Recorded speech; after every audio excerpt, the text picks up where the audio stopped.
How many more is it? Oh, I don't know. I think we just keep rolling. Okay. Yeah. After that, no? Yeah. So in the previous session of book club, Chima discussed about convolutional neural networks in detail. Like he went on what padding is, strides, and how images actually learn patterns. Images have patterns in them, and how computers learn them.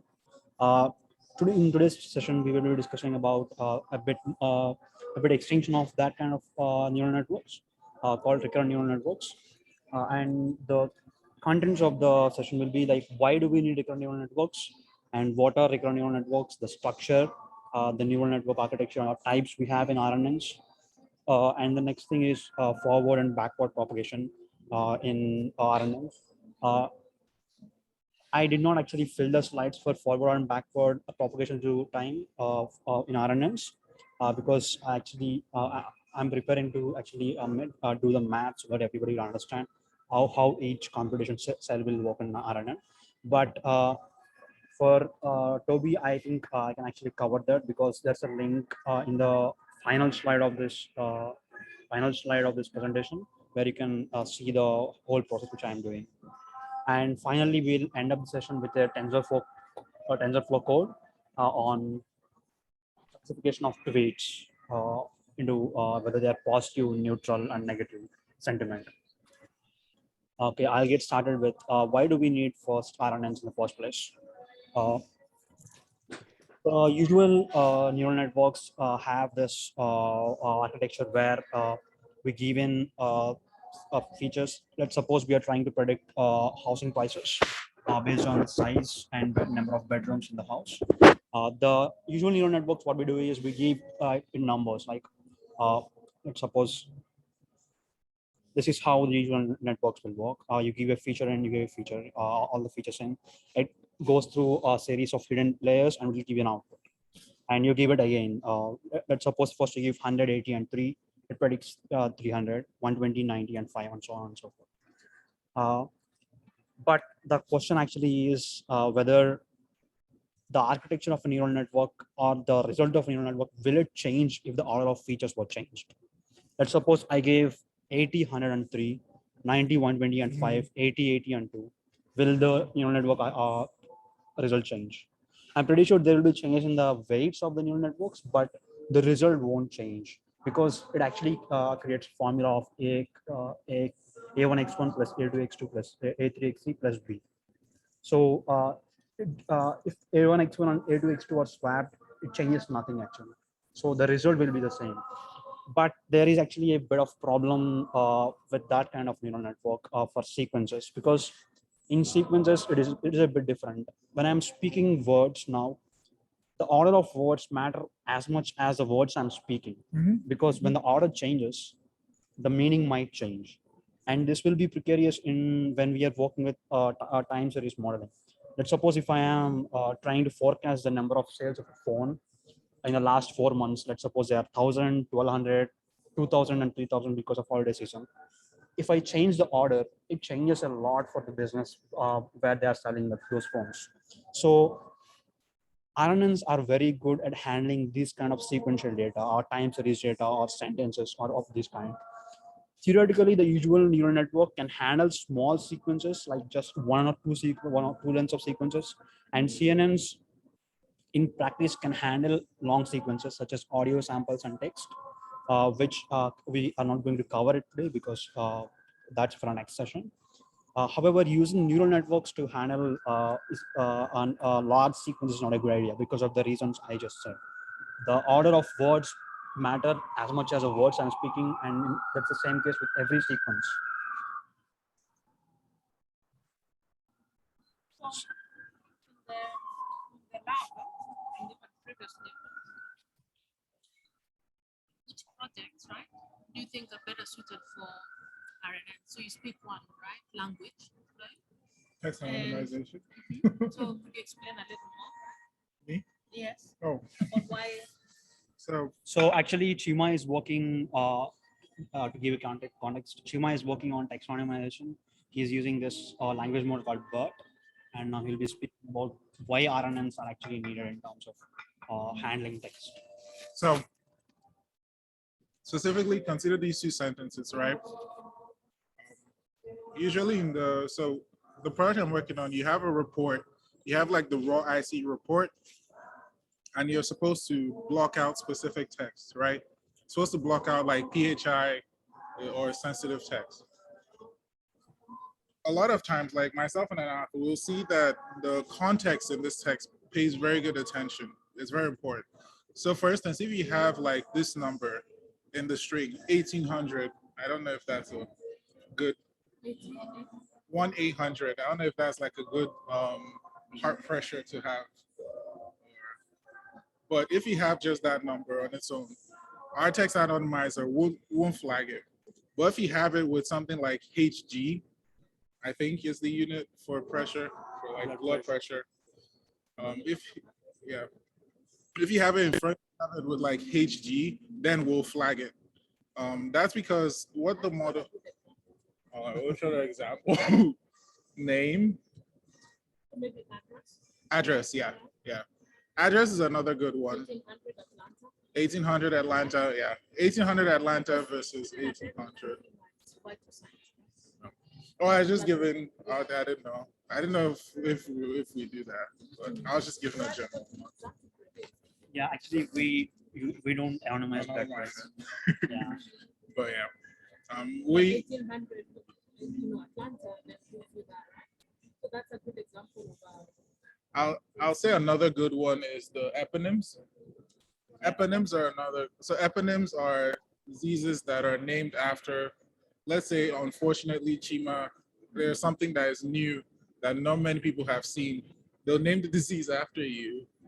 Like That's Alzheimer's. not the reason. Chima, you have black clouds. You know, I have what? black clouds. Black clouds are What's black people cloud? who say things so confidently, but they're Like, you know, yeah, and they're eponyms are convincing diseases. and then they Yeah. become the Oh, I thought that's it. I thought that's Eponyms. it. I agree that named by people, but Yeah. it's a pride thing. It's not because they're They so have, rare, yeah. right? It's a pride thing. Yeah, so that's why most of those things. Oh no, I thought it was like something that's rare that you haven't seen in someone, and then Those ones are, I mean, I get what you mean, but and it could be true. But if I discover something, the traditional way was to give it give it to me. a name.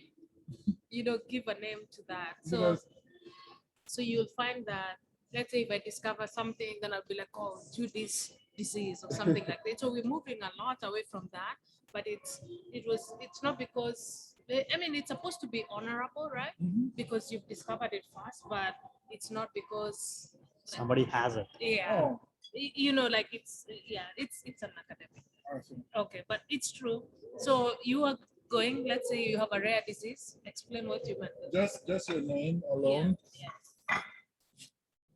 just the word alone won't get flagged. But if you have it in like the context of, I think the common one is like something symptoms, disease. Sjogren's syndrome, Yeah, Alzheimer's disease. symptoms. But you shouldn't anonymize that.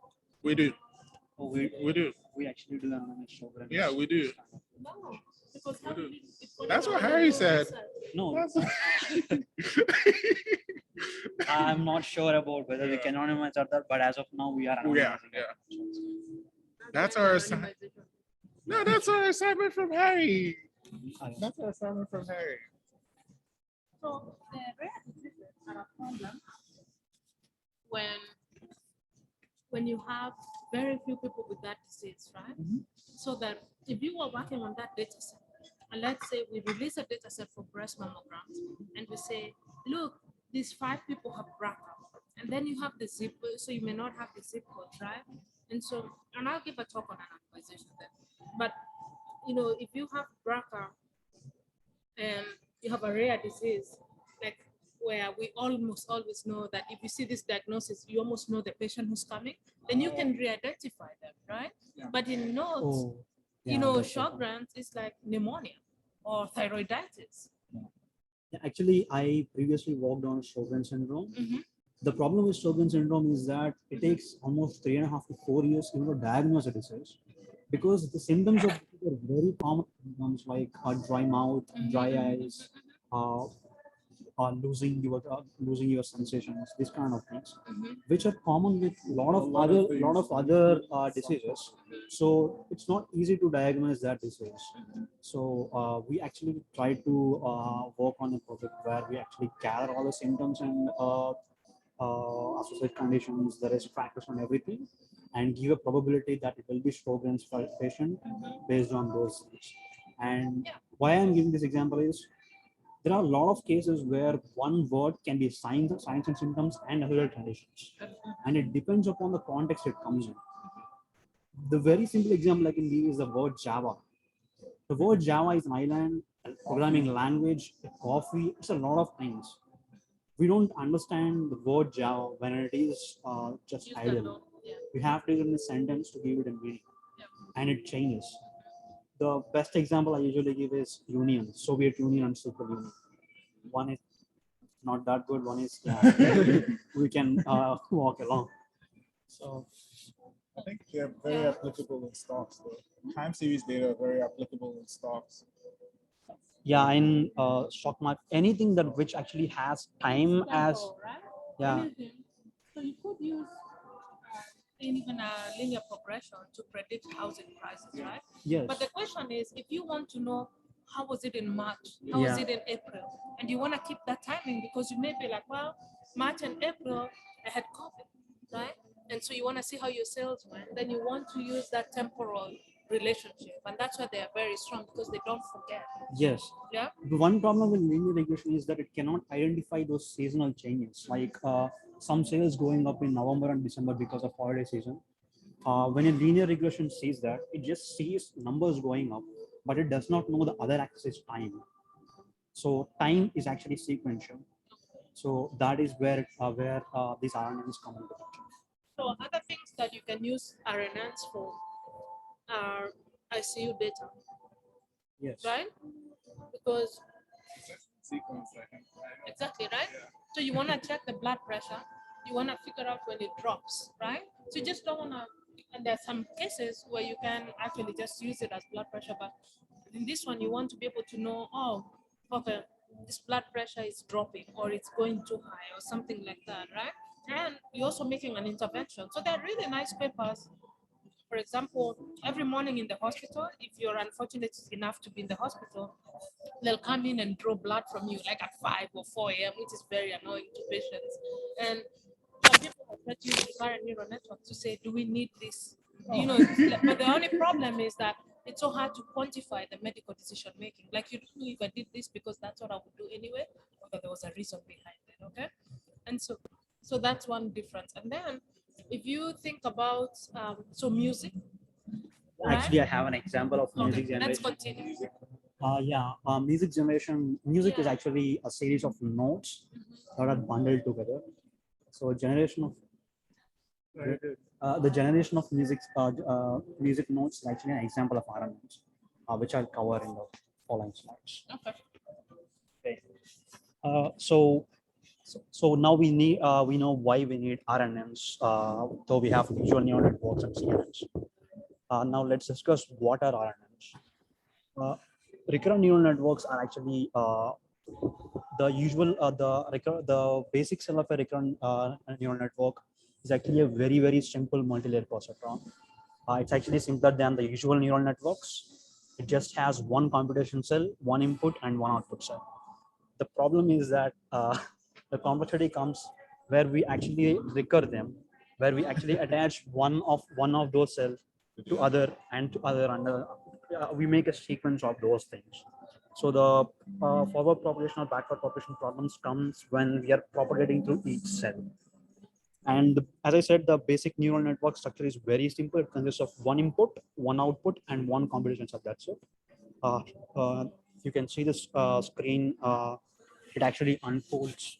So this is the basic RNN cell. This is a computation cell. X is the input cell. Y is the output cell.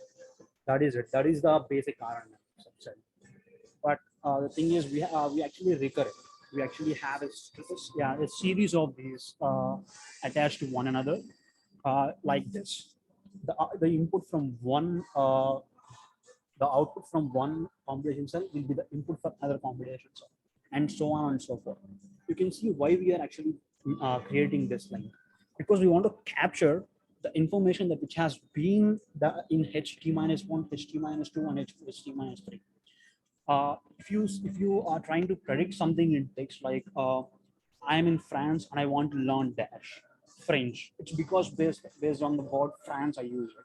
So you have to get the context that which you have used in the past to understand or to fill the current information that which you want. So this actually captures that, because in HT also you will have HT minus 1 weights and HT minus 2 weights and T minus 3 weights and so on and so forth. So this is the reason why we actually connect one basic cell to another and so on and so forth. The neural nets, these are independent, right? Yes, this is the issue with user neurons. These are independent, and if you even change the time, even change the way you give inputs, it doesn't change anything. The formula is static. Any questions here? No. So this computation cell HT minus 1 or HT, it's called a memory cell. And inputs from for HT comes from HT minus 1, T minus 2, and from the starting of the sequence with H0. A single recurrent neural network is capable of learning a very short pattern. When I say very short pattern, so the input that comes from HT minus 1, XT minus 1, HT minus 1 can learn, because that is directly the input for HT minus 1, and it will learn the inputs, the backward inputs like XT minus 2, XT minus 3, and so on from this WHH, where the previous computation cells will be carrying those bytes. Sorry, backwards. And actually, there are like different versions of this memory cell. And these different versions of the memory cell actually give birth to the ideas of gated recurrent neural networks, LSTMs, long short-term memory neural networks. So everything is about the memory, right? Yes, it's about how you store the memory and how efficiently are we able to use the memory that which we store. The gated recurrent neural networks and LSTMs are a bit, I'd say, sisters of this thing, which we'll be discussing in the coming session again. So as we saw the architecture, there are some advantages and disadvantages of this architecture. The advantage is that we can process variable lengths, and this is useful because sentences and time series are not fixed lengths. The words or a sentence usually does not have the same number of words as other sentences in our data set. So RNNs are very good at handling multiple variable length inputs. And the other one is the one which we discussed. Historical information will be taken into consideration while computing. As we saw, a HT memory cell will actually have inputs from HT minus 1, HT minus. So we are actually able to capture the history when we are at the current moment. And the other advantage is weights are carried through time with forward propagation. When I say through time, what I meant is I'm assuming that H0 is at instance 0, H1 is at instance 1, and so on and so forth. So when you are propagating weights, so you're propagating weights through time. And the main disadvantage with this architecture is that the computations are very difficult and very slow and complex, because at every instance, we have to recalculate the weights that are going into the next cell. HT weights, the weights coming into HT won't be the same that which will be going into HT plus 1. So we have to recalculate the weights at every instance. And one information that practically a disadvantage is that it is difficult to access the information that was saying long time ago. You can understand this when I was actually doing the calculation, because HT minus 1 will have a better understanding of HT minus 2 rather than H0, because H0, let's say that we are in instance 10. Yeah, we are trying to look at 10 instances backwards. So the weights of that instance won't have the effect as much as effect as the previous instance. In the example I gave, I am in France and I need to learn dash. the dash which I'm trying to predict, it will actually concentrate more on learn rather than France. So there is this difficulty also, and we will discuss how we can overcome these disadvantages. So if you have like 10 memory blocks when you save the weights, different weights you can save to like Actually, so when this is a RNN, the Hx and Y, these two remain constant throughout propagation. They won't Okay. change at all. These weights, WH, WH, WHX, these will change. okay. Yeah, those will change. And when you are saving the weights of the model, yeah, we usually have like LSTM or simple RNN of 32 or 16. So you have 16 cells. So you will be saving 16 weights. Question. Do you have to, like, let's say you want to consider, so with the ICU data, every patient has different timestamps. For the, to build a recurrent neural network, do they have to have the exact same number of timestamps? So Thanks for the question. Actually, I forgot to address this. No, but there is one condition. The timestamp should be constant.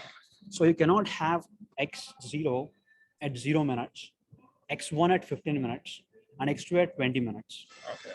You have to have, if we are taking a 5-minute gap between every interval, that 5 minutes should be constant. The reason is that we're trying to learn a pattern in the time. Suppose I'm giving the next cell is at 1 year and the next cell is at 1 month. We are not capturing that temporal, the time differences perfectly. So what we have to do is, when we actually don't have ICU data for every 5 or 15 minutes as we like, the thing what we actually do is to impute the data, we interpolate the data and create the data so that we can actually use RNNs.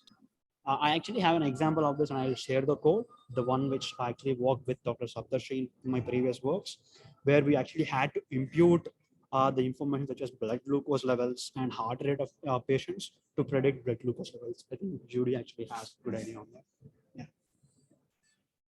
Another reason, no, the reason why I'm asking Judy is because we could see if we can predict mortality based off previous SOFAs.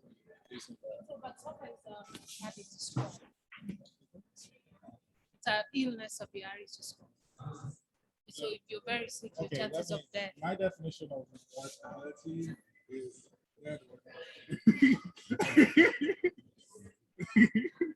What am I gonna do with this guy? it's what Elijah suggested I use. Okay. Because I didn't want to have a tab that said Dex. Too cold, Let's dude. skip that. Yeah. So RNNs can be of different types. The architect, based on the number of nodes and the architecture of how we construct them. We have like 4 usual RNNs. The first one is one-to-one, which is actually a traditional neural network where you will have one hidden layer, one input layer, and one output layer. And the hidden layer here is computations, where X is the input, Y is the output, and the blue one is is the computation layer or the hidden layer. The usual examples are, if you have an image or a single word, we actually use this. And I have worked on text and sequences for almost 2 or 3 years. I never use one-to-one. So it's a theoretical concept, but we never actually use it practically.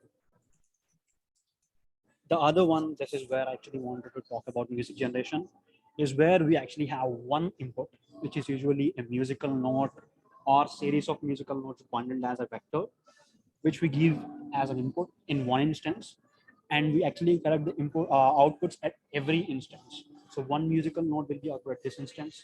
Based on this will be given as input to this one. That musical note will be given as input to next RNN, where we get the next musical, and so on and so forth. Next one is many-to-one. This is actually very, very common, and we use it almost everywhere, where we have a lot of inputs and we can output only one instance. And all the major packages such as PyTorch and Keras TensorFlow, they actually support all of these architectures. They actually have this, in Keras, they have this parameter called true sequences, or I'm not actually sure what actually is, but if you set it to true, then we'll actually get input output at every instance. If not, we get actually at one instance, final instance. So this actually will be used mostly in text classification, where we actually impute every word as a token or as a vector, and we actually collect the sentiment or something of that. And the final one is many to many. Actually, there are too many to many's, as you can see, where one is you give input at this instance, where you give input at this instance and collect the output at the same instance. This is actually used for giving parts of speech taggings, name entity recognitions, these kind of information.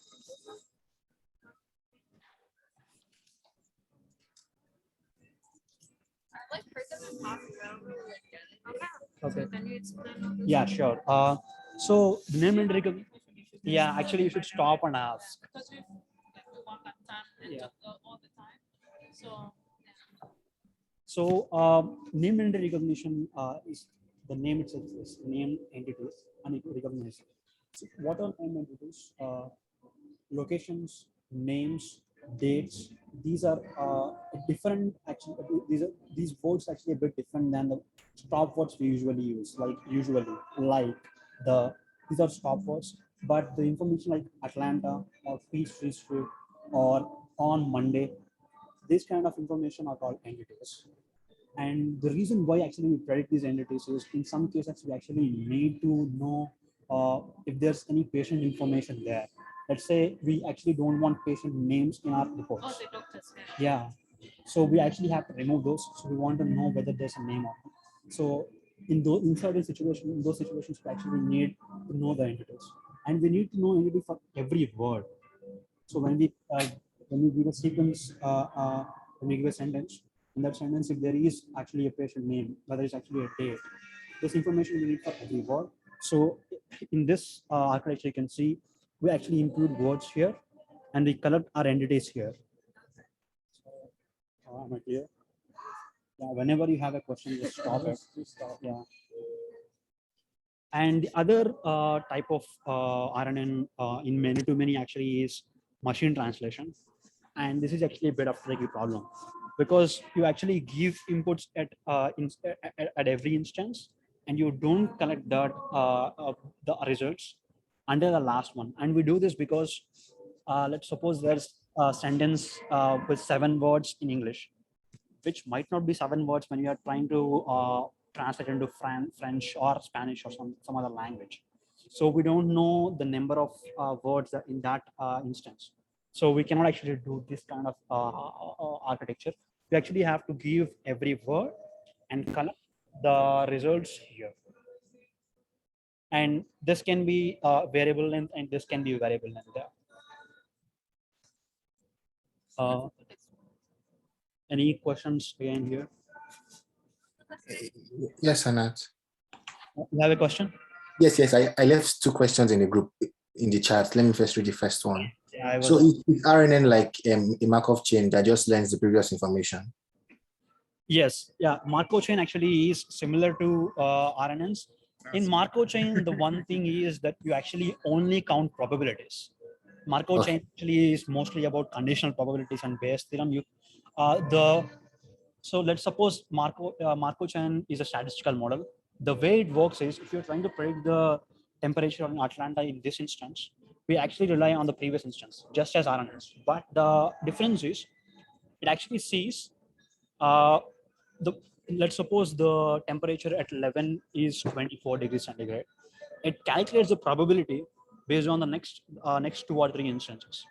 The difference of Markov chain and RNNs is RNNs are very good at capturing seasonal and trendy natures, whereas Markov chain actually only calculates the probability, so it actually could not pick the seasonal nature of the time series. So that is a major difference between Markov chain and RNNs. Okay. Am I clear on this? Yeah. And we have a question again. Yeah, Does the WHH weights that will change for new inputs at time interval, different time intervals? Actually, yes. I'm sorry, I'm going back in time again. Sorry, for some reason I could not. It's trying to shoot something. They have to help it. Yeah. It's not touched.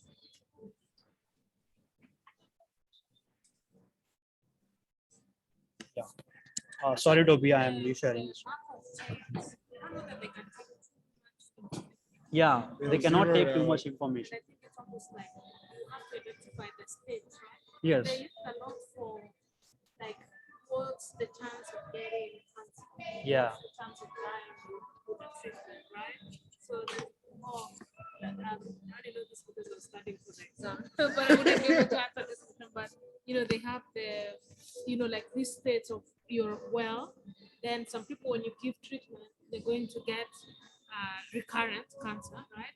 And some other people will die, and some other people will get cured, right? So how do you map those probabilities, right? Yes. And then, so it's almost like, I think you did a good explanation, but it's not like you're trying, it's more of like, okay, I'm going to, that maybe from clinical trials or something else, that people who get this type of chemotherapy, 10% die, right? So it's going to be a 0.1 probability, Yeah. right? So then you can start with 600 people, then you find out what's their state. Then you'll know that, this is the chance of death in 1 year, right? So you're going to adjust those things in 1 year. Then in year 2, you'll now go back and reduce the number of people who are in your pool. And so then you can answer questions like, how many people will be alive in 5 years? You know? Yes. So you're very mathematical in terms of like, you don't really honestly take account of the sequence, by the way. Exactly. You're just looking at the state and the probability, and then who remains in that state. Yeah, actually, the one simple calculation Markov chain, the whole Markov chain model depends on its Bayes theorem. Probability of A given B, provided we know probability of B given A and probability of A and B. Yeah, the question from Toby is only W, is it only WHH changes or WYH and HX changes? No. In one single propagation, forward propagation, only WHH will change. WHX and WYH, these should remain constant in one forward propagation. And in backward propagation, as we adjust weights, yeah, WYH and WHX will change. But in one forward propagation, only WHH will change. I'm just wondering, just because you have, this is just a question, random, it may not make sense. Just because you have a lot of like understanding states, I wonder if these models are more explainable. I don't know, but we should look that up, because like they're not too much of a black box more than. Yeah, so it actually depends on like what do you consider understandability. If I am trying to predict a sentiment of a sentence, given a sentence, we actually predict it as positive, negative, neutral. These are the usual use cases. But if you want to see what words are contributing to that sentiment, exact sentiment, then what you do is Just focus on that. Yeah, you can use this kind of network where you give every word and see the probability of it being a positive, negative, and neutral. And based on those probabilities, you can see which word is actually contributing to the positive instance, negative, and neutral instance. Yeah, if those are the cases which we actually need to explain, yeah, this actually is a very good one. But I have worked on blood glucose level prediction. In that case, what actually happens is you have to consider a lot of inputs from the patient. This X1 won't be a word or a number. It actually will be a 200 dimensional vector where the first instance of the vector is a blood glucose. Next is the heart rate. Next is whether the patient actually had lunch or not. If he had lunch, the number of calories, the number of steps, and so on and so forth. In those cases, we actually cannot explain because it's a vector, direct vector. And provided even we have this the y1, we actually have to go in deep into the vector to see which again actually is affected. So it's not a question of whether we can do it or not. It depends upon the application which we are actually using. Yeah, forward propagation and backward propagation. Actually, I'll show you. Show the code. Show the code.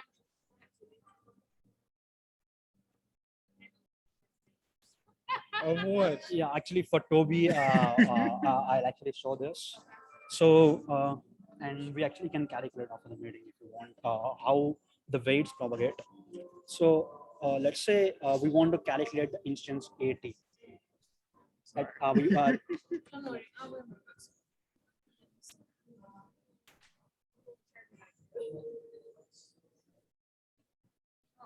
You should have packed his food. yeah, it's fine. I rated Do you want me to let me go take it out for you? Let me. No, I rated the last one. Fine with it. Okay, now we can see. Yeah, sure. Yeah. So let's say You won't see. You should just I am come in. taller. Just come in. Figure out how to connect to these. actually if it's fine, you can sit here. Shima can sit here. Is that fine?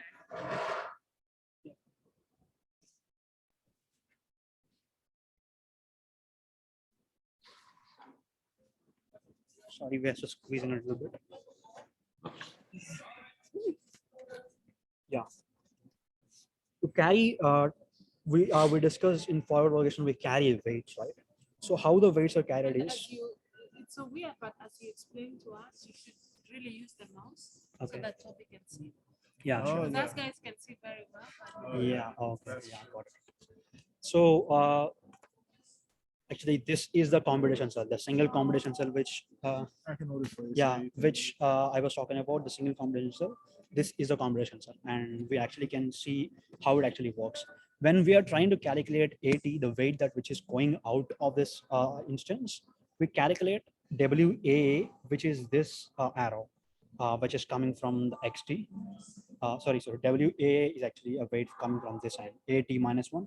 We multiply the weight from this instance with the previous weight, with the previous AT, whatever we have, and WAX, which is this weight coming in this instance with the input, and a B, which is constant.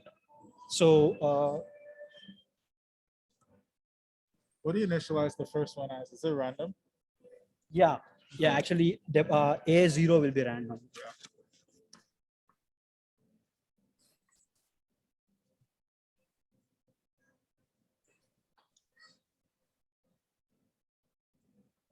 If this is the input and this is the output we are trying to calculate, and let's say these are the ones, we have WAX, which is constant throughout the forward propagation, WAY, which is constant again. This changes. Let's call it WA, which comes from HT minus 1. So the value of HT actually will be the input that is coming from this end, HT minus 1 into WA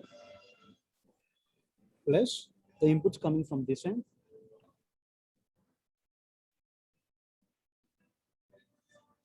and some constant C.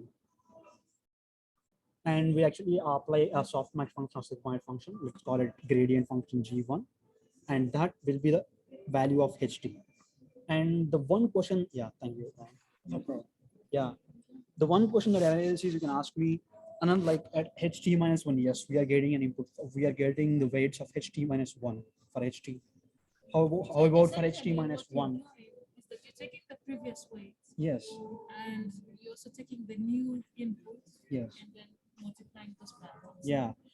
The one question that can arise is for HT minus 1, we're able to see the inputs from T minus 1. Sorry. Yeah. Will this be Y? I'll give the information again. Yeah. For HT, we are getting information as HT minus 1. But where are the inputs of HT minus 2 and so on? That actually comes when we are calculating HT minus 1. So the inputs, let's say, will be X minus 1 here. So HT minus 2 into WA plus WAX into X minus 1 plus C of G. So you can see now when you're calculating HT, in HT minus 1, you have HT minus 2. In the similar manner for HT minus 2, you will have HT minus 3 and so on and so forth. So you are calculating the weights of the previous instances when you're That's the weight calculating. that's being Yeah, that's the way the weights are being propagated. And the one disadvantage which we talked about, that the weights are unable to calculate for a very long time, because at HT instance, we are having ht minus 1, which actually has ht minus 2. So you actually can see the WA is being squared. So ht minus 1. So if you can see like ht minus 2 into the A plus and so on into WA. So we have WA square into ht minus 2 when you're calculating ht. So if the weight is very less, like it's 0.01, and when you square it, it becomes 0.001. And when you go in one more instance, it becomes 0.001, which means that the weight is not actually being computed perfectly. When you are going at like a power of 20 or 30 instances, 0.1 actually it doesn't matter even. So the weights won't even change at all. That is a problem. And we actually have something called that problem is actually called vanishing gradient. When the weight is yes, when the weight is very less, because the weight vanishes over time, we call it as a vanishing gradient descent, because gradient means weight and vanish means it's vanishing. And one other thing is exploding descent, because when the value of weight is suppose 2, at 20 super 20 is actually pretty high, and that kind of values cannot exist in our model. So we have two problems called gradient, vanishing gradient, and overshooting gradient. So we actually have a small workaround. We call it as gradient. No, it's called gradient flattering. So if the gradient is going above this instance, I'm not going to consider it. If the gradient is going above 0.2, I'm not going to consider any value above 0.2, and I will flat it to 0.2 itself. And for vanishing gradient descent, where the gradient actually reduces, we actually can have a lower flattened value, or we actually have a different way of addressing the problem, which actually we'll discuss in LSTMs and gated reckoning networks. The different gates we have, they address those problems. And to come to Chima's question, to calculate the y actually will be, yeah, WA of y into H of t plus some constant. Let's say this is C1, and let's suppose this will be C2. And again, we apply some function on top of a tan H gradient or softmax. Let's call it gradient functions. So this is how we calculate y and weights at every instance. And you now can see why I said the computations are really a bit complex, because we have to do this over 20 or 30 instances just for one sentence. Let's suppose we have a data of 1,000 sentences. We are doing like 20 into 1,000 of these calculations of y, calculating HT and YT, which is actually a bit slow. And we actually address this problem again by not GRUs or LSTMs. It's actually through attentions, which is the next level of processing sequences. How do you feel? Intimidated. It's a lot. Yeah. So the good thing I would suggest that this is what we go back and read the chapter, and then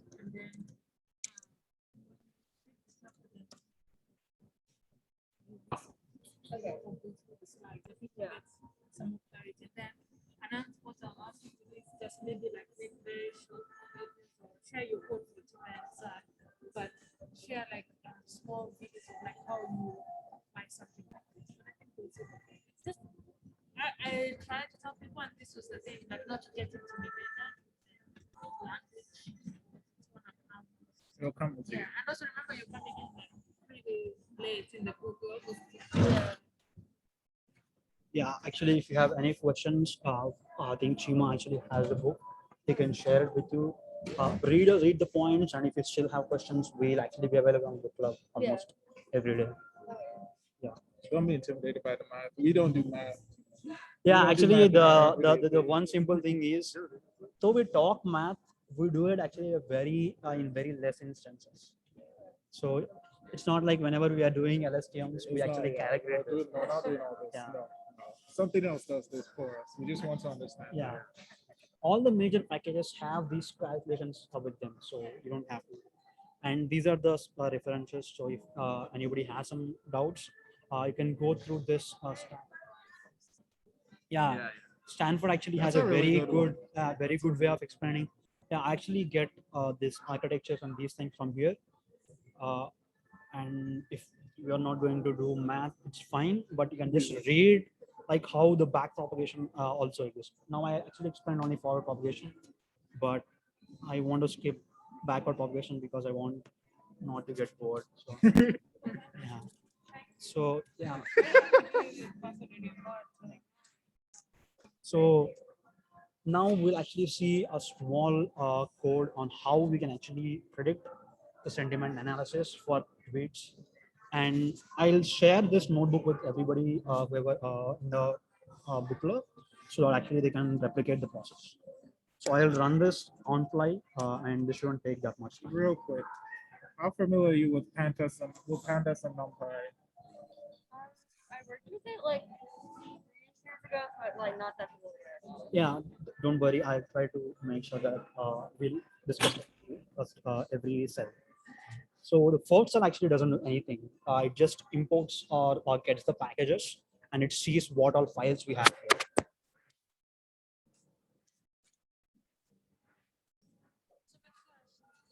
Our resources. Oh yeah, pandas. I have that one. The one on pandas and NumPy. It's gonna save you like not only school club, but really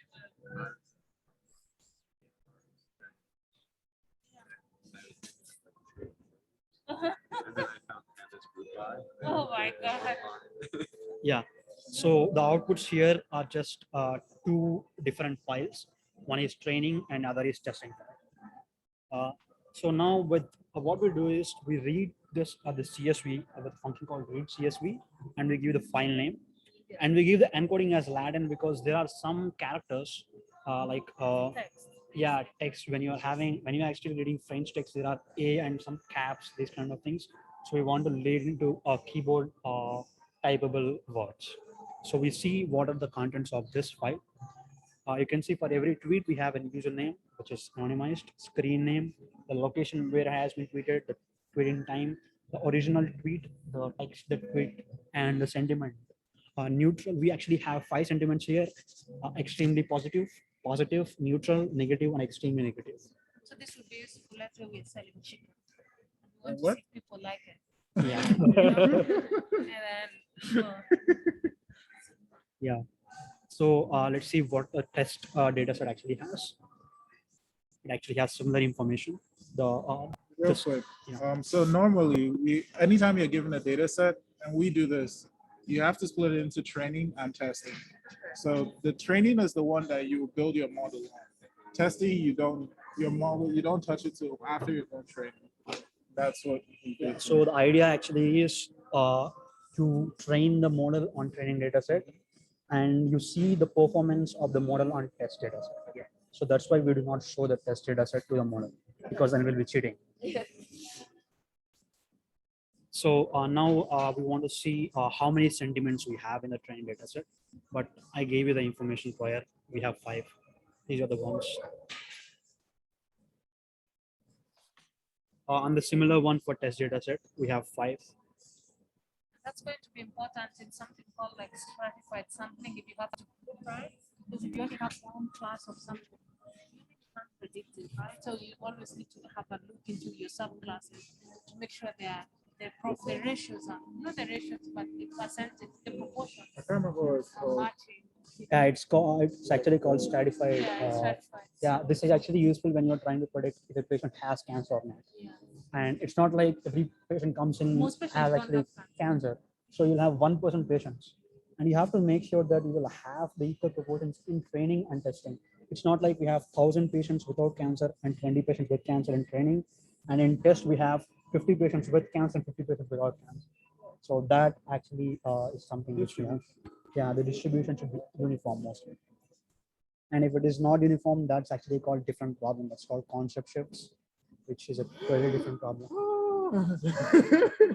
Oh, boy. He's more of a good guy.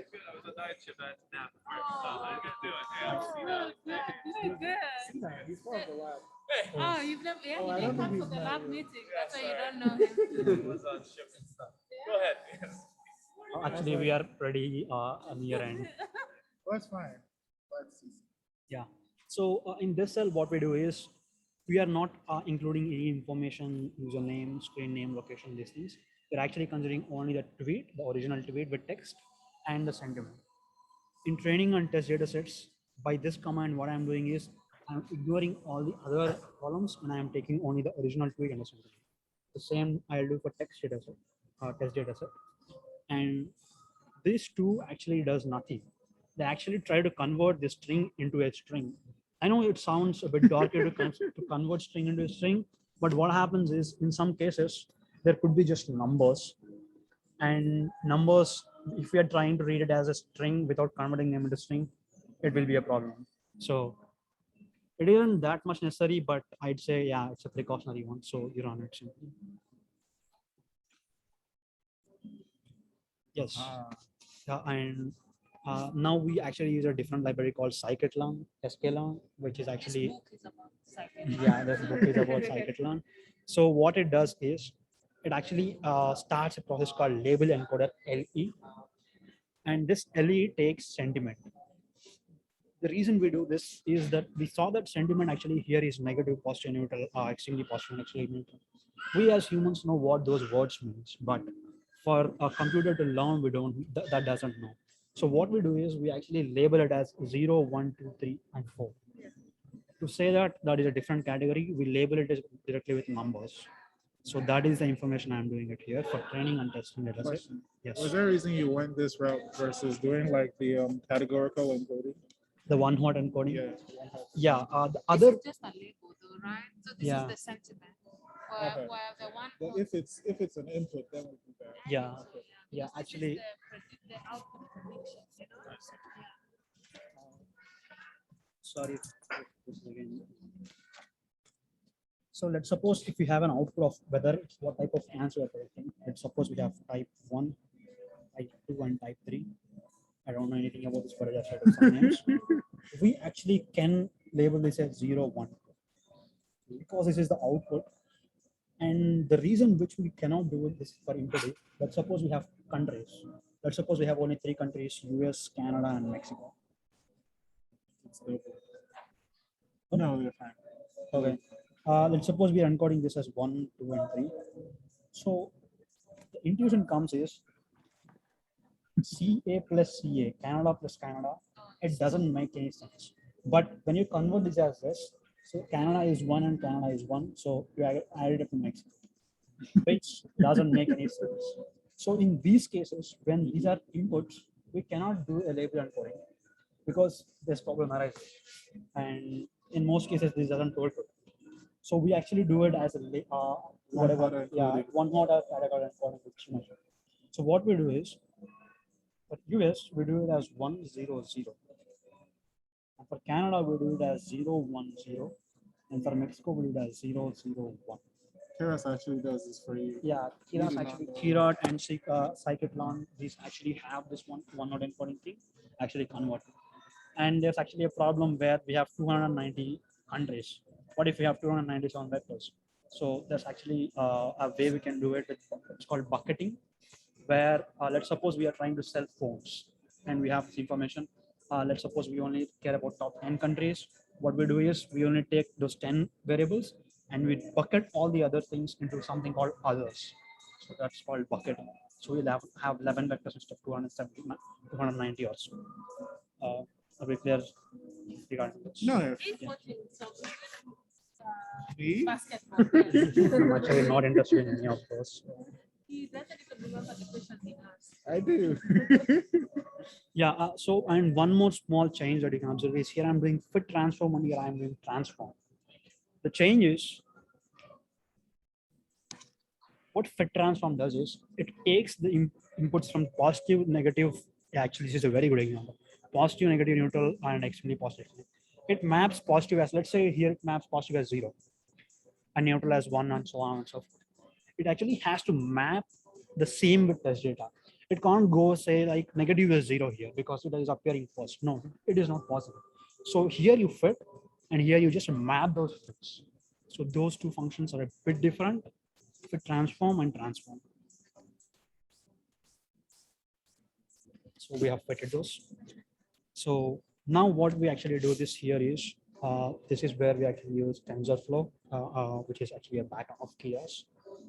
It's a library by Google, which actually does a lot of machine learning stuff. That's a simple way to tell it. So what it does is actually, in a similar way for sentiment, where we have words, original text is also words, and words cannot be processed by machines usually. So what we do is we fit this text. We take these values. What it does, what we are doing here is the train text will be just a list of all those sentences, and we fit on texts, and we tokenize this.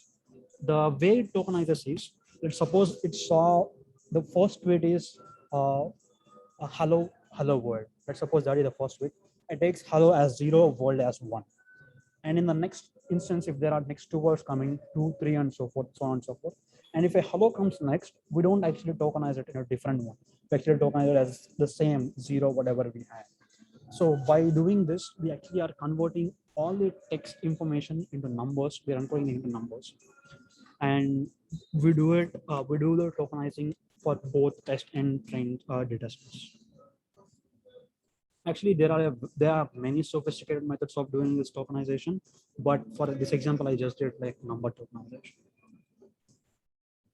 And if you want to see like what those numbers look like, I actually took for the first information. This actually will take some time.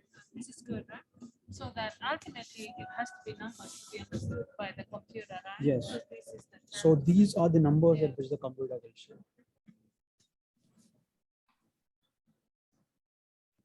Okay, so what these two cells does is, as we said, like this is a first weight. The second weight could not be of the same length. It could be a bit more or a bit less. But we actually have to encode them into, to give them to a model, we actually have to create a data frame, which actually should have same shape. So what we do is we actually look for the maximum token length. So here you see 24791. What is the maximum number of tokens? How many words we have? Actually, yes, we will try to build a vector. So the max token length in the sense here, this one, the length of this actually 69. like a count. Yes. And the total number of words we have in our corpus is 85K. So now we actually make this X train and Y train. The simple thing is in algebra, X is input, Y is output. So X train will be, X will be the input here for training, and Y will be the output. And these tokenized tweets, now whatever we are seeing, it does only have numbers. It doesn't have the original text. And in this case, actually what we do is, let's suppose we have tokens here of length, let's say like 15 or so. But we saw here that we have a token length of 69. So what it does is, it takes all of this and it pads zeros or some stopword kind of information to make it to 69 length, so that we can actually give it to the LSTMs. And we perform the same operation. Actually, you can see the max token length here, and the padding is post. There are two kinds of paddings, post and pre. Post is take the text and add zeros, or in some other cases, we might actually need to add pre. So we'll add all zeros and then some text. I'll actually ask questions if you do not understand. Or if you want to see what's inside. If you Yeah. want to see like how it's what it says. Yeah, if you want to see how one variable actually is, you can just print it out.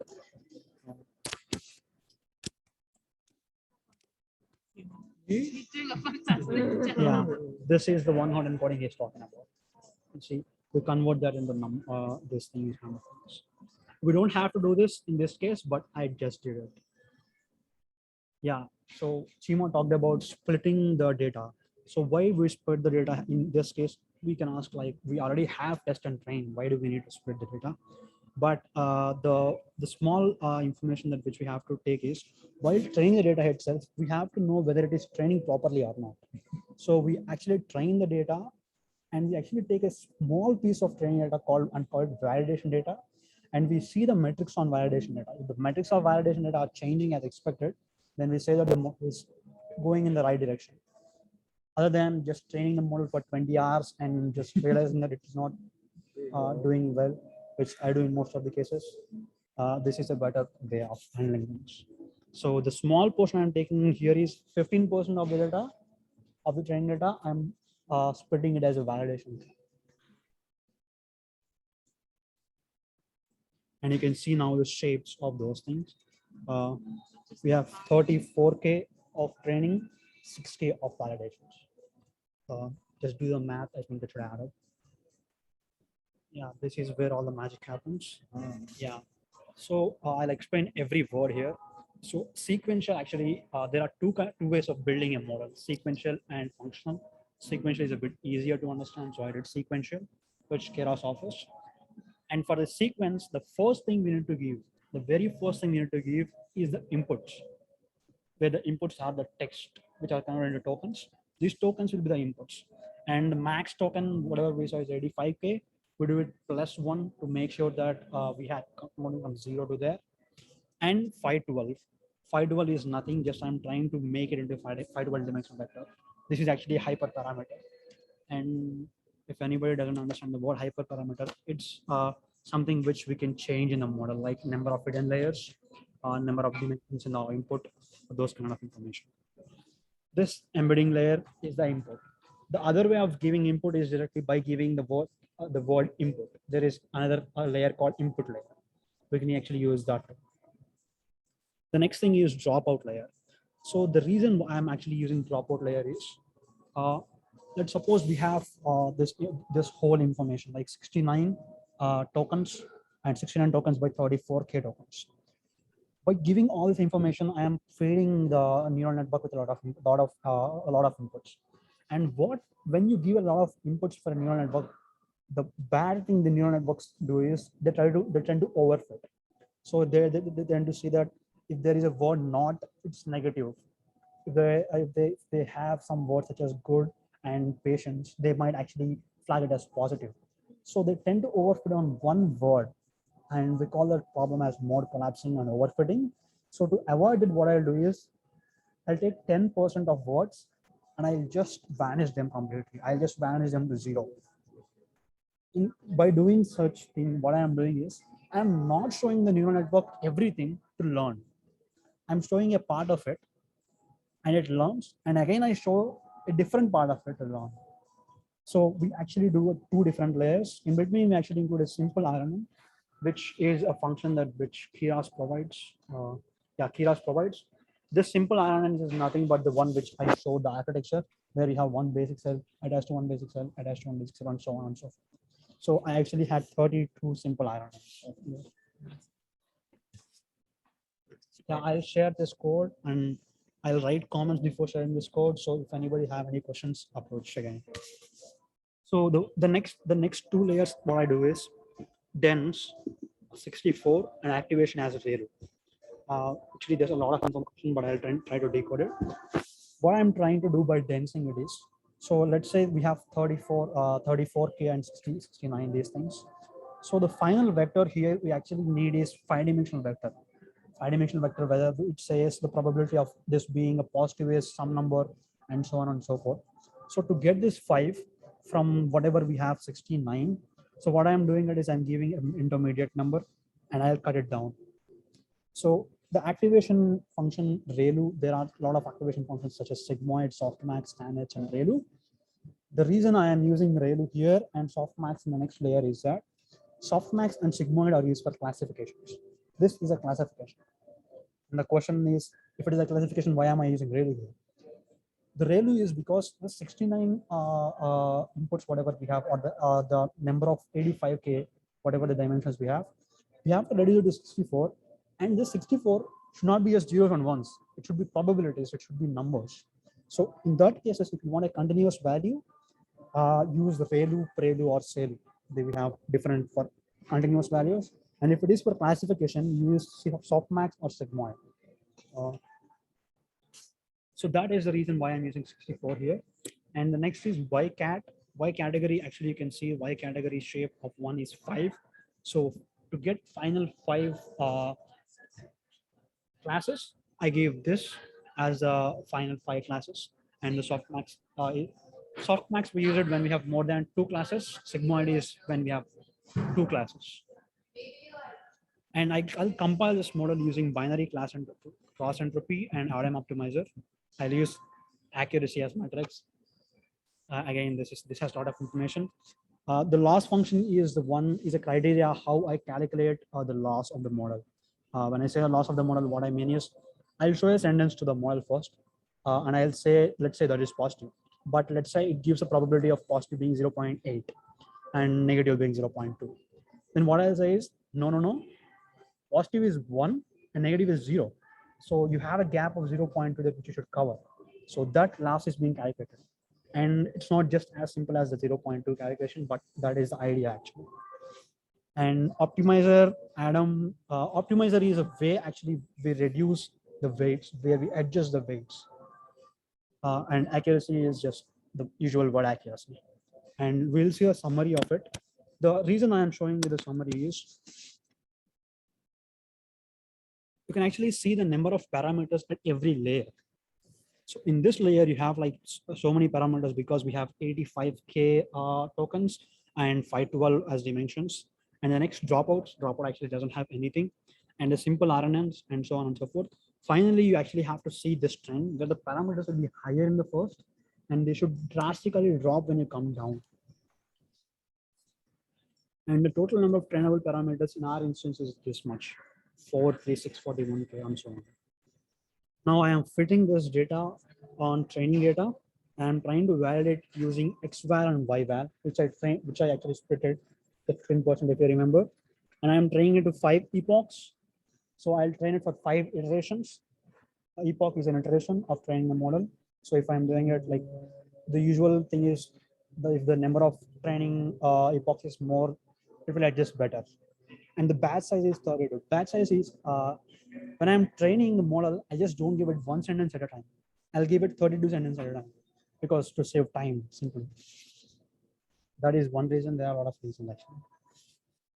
And you actually can see for every epoch, the numbers are explained here. It is going, there are 1094 batches. 1094 into 32 batches, 32 sentences of 1094. And it is going through every batch to compute that. And the ETA is the time it takes to calculate one epoch. You can see the loss and accuracy. The simple thing is loss should be less and accuracy should be more. If you observe the same trend of going loss down and going accuracy high in all the 5 epochs, then we can say that the model is training as expected, as we intended to be. And I'll leave it now for some time to train it for 5 epochs. And the next thing we do is to predict on text test set, because we want to know how it is performing on a data which it didn't see. And we'll actually do this thing because it will be probabilities. At the end of whatever it comes is probabilities, but we don't want probabilities. We want something like this to show just ones or zeros. So we do np.r to know which actually is the highest one. And I'll actually print the test prediction. So you can see for every sentence, what is the prediction it is giving, and we actually compute matrix also. So that is the code. I'll try to include more information available before I share it. Any questions? You did a great job. You Keep did a great job. like I 90%. know, yeah. Very, Any very questions? good job. Yeah. Toby, do you have a question? Yes, I do, Anat. I have a question. You blend? So you made use of label encoding. Can you hear me? Yeah. Yes, you made use of label encoding, but label encoding gives it like an arbitrary number. Would that affect the model? Actually, yes. As I said, okay, I actually wrote that information. Yes, label encoding actually gives an arbitrary number like 0, 1, 2, 3, and 4. As we have 5 classes, we'll get from 0 to 4. And that will be a bit arbitrary because if you do a mathematical calculation like 1 plus 1 is 2, where let's say here 1 is positive, positive plus positive is negative, that which usually will not hold good. So that's why we actually convert that into one-hot encoding. Okay. The one-hot encoding is this one. Okay, Is converted. this categorical? Okay. It's also called categorical encoding, one-not encoding. So this is how you actually give the Y labels at the end to the model. So Okay. let's say this 00010 means one category, where I think it's 4. I think it's in our case, it's extremely positive. So in that manner, we actually give Y test to the data set, to the model. Sorry. Okay. Thank you. Okay. So now I'll wait for actually almost 15 minutes to run this. Not wait for 15 minutes, but I mean, the explanation is better. Yeah. That's good. That was So good. it actually runs the epochs and it will give the, once the epoch is trained, we can say that the model is trained. And if you want to save the model for further users, we actually can, yeah, that's for Zach and Seema. We actually can write a pickle file and save this model, weights of the model as a pickle file. Is that what H5 is? A pickle? HDFI is a different one, and pickle is a different one. But you can save it as any. But for Kira's, HDFI is the best, the recommended one also. Yeah. I mean, this was very, very good. It was. It was very good. To add your stuff, right? You haven't been in any of the booklets in a while. So yeah, so you know, it's easy to pick up and be like, oh, this was just This fantastic. was very good. Any questions for Anna? Use RNNs for image data. Image data. I did not understand. Can you use it for image Like can you data? use Like RNNs for images. imaging? It depends on what kind of image, because Yeah. I think you can. But yeah, you actually use RNNs only in one case I have used, where you don't give image to RNN. You give image to a CNN first, and you'll see the features, that thing. And when you are processing a video, actually, video is a sequence, right? So you give each frame to CNN first. You see how the CNN encodes, and the encoded information will be given to an RNN to make it a sequence. That is how we actually process videos. In that cases, yes, but we don't directly give.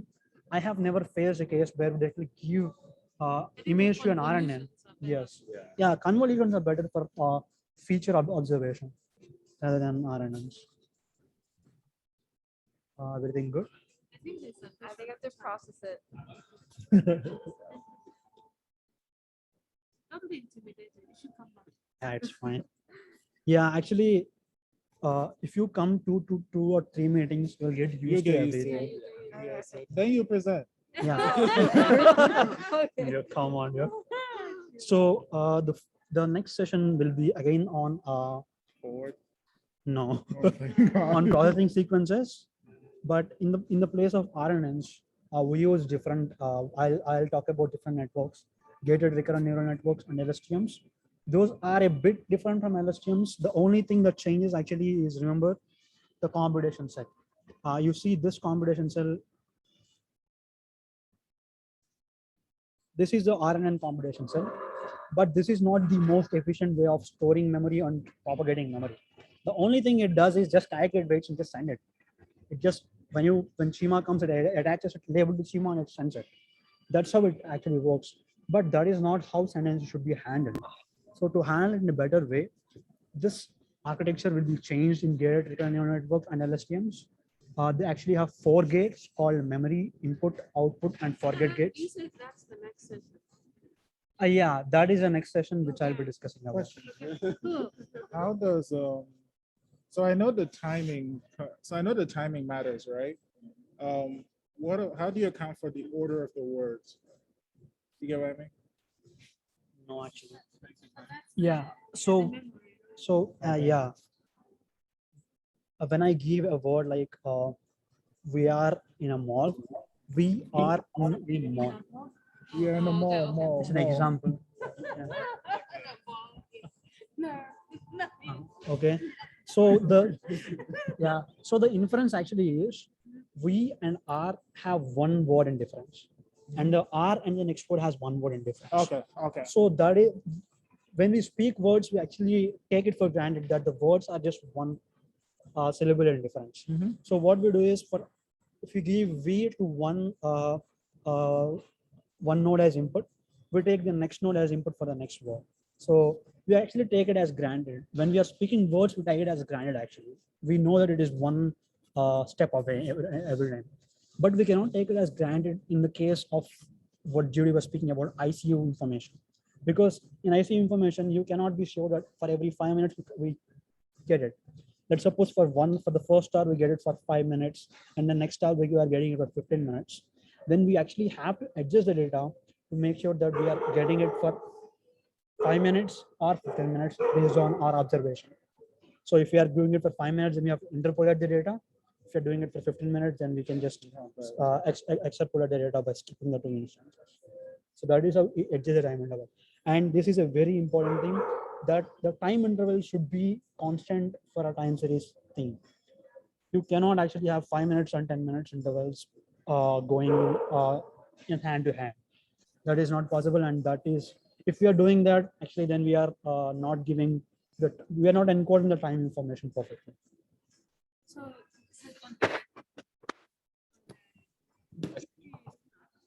there's a channel called central line. There's a channel called central line. And what we're doing is predicting who will require a line. So he understands this a line in the next 124. Using the patient notes or something like that. Now you understand this because so we're using so Rohan Panda is working on this, but he was trying to use CNN and he's getting like accuracy of 70%. So now he's gonna try and use SDNs to see, like just RNNs to see if it gets better. And but it's a good example of like how you can use this sequential data. And the things that you're always struggling with is the time period. Yes. Right? Because you're always trying to see, because in medicine you don't understand those things, right? So do you need 5 days data before the line? Do you need 3 days data before the line? 7 days data before the line, or something like that, right? So all that sequence, you always have to kind of come in and be like, oh, okay, now I understand. Like this is what makes more sense. So you're always manipulating that as one of the things as you build this model. The one thing I was thinking, right? Since we need like a constant interval of data, will it be very bad if, like, let's say it's like 6 minutes, I approximate down to 5? No, I mean it just depends on your predictions. You can Okay. do whatever you want, right? So this requires a lot of iteration, and you're always changing the data set, the duration, Because we don't know, right? So Chima may say, I just care about 30-day distance, right? Because we know in medicine that there's a penalty for that. But maybe that you don't have enough data for 30 days, right? So how you improve the data, is very, very important. So maybe next time, as you put in your video, you can maybe kind of show how you process the data. Yeah, actually I was thinking about it, but I'll actually do it in the next session. Yeah. So the real data world will be messy actually. When you're collecting blood glucose levels, you cannot make sure that we are collecting it for every 10 minutes. Let's suppose 10 minutes. Usually when a person is sleeping, they'll just pull out the monitor and just keep it aside. They don't have information at all. So what you to gather information, what you do is, let's suppose before sleeping, his blood glucose was 90. Actually, his numbers are random. So, and when he wakes up, his blood glucose level is somewhere around 50 because he didn't eat anything. So what we do is, at every 10 minutes interval, we see that there is 40 points difference, and let's say we have like 1,000 intervals.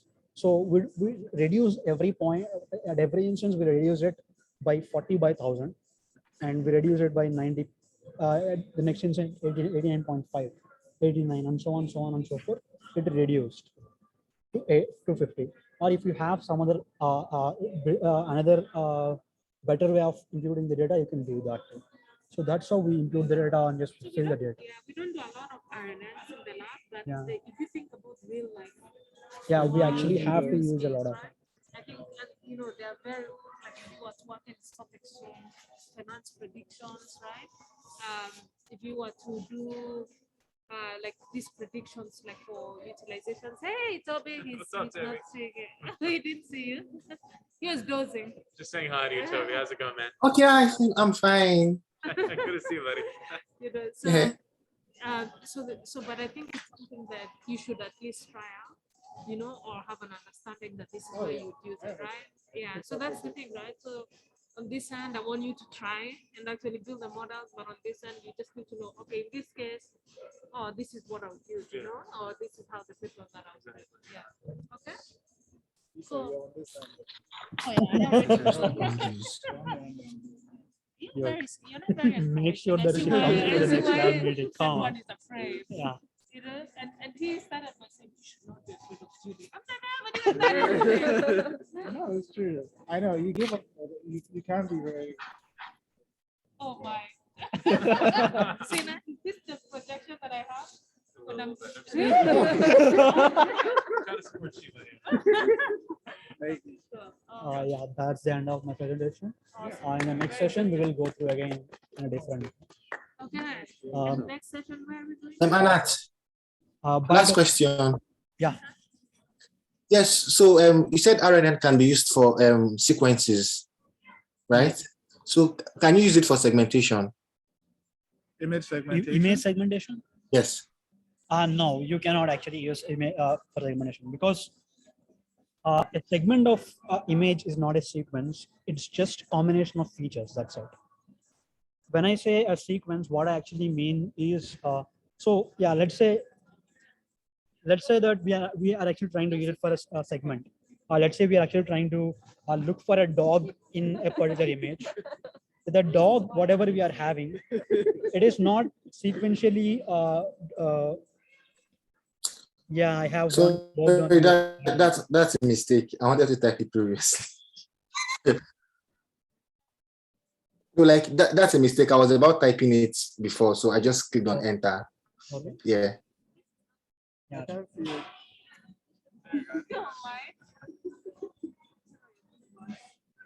Oh, actually,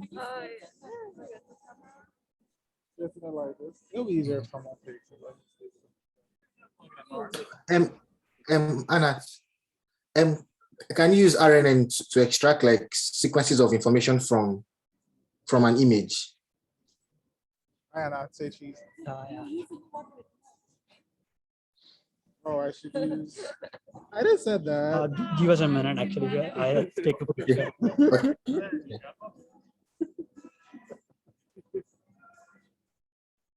the Better if laptop you so pull he's off in the masks, picture right? too. To like turn the laptop so he's in the picture. Yeah. It depends on what kind of sequences you are trying to pull from the image. But if you are trying to do some feature extraction or something of that sort from an image, I suggest to go with convolutional neural networks because they are actually way better at giving you those 2D or 3D features.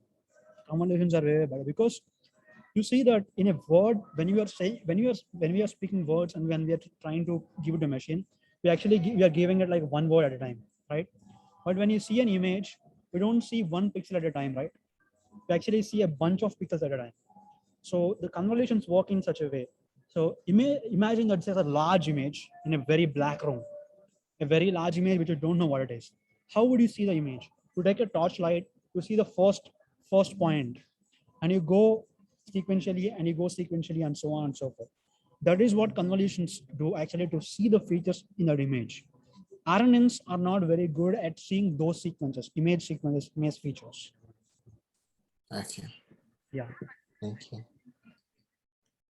Thank you for joining us. Thank you, Anna. This was amazing. Bye. Thank you so much. Oh, you can't wait for me to go. Wow. Thanks for joining and tune in for more sessions. Thank you so I'll share much. the recording. Okay. Thank you. That was great.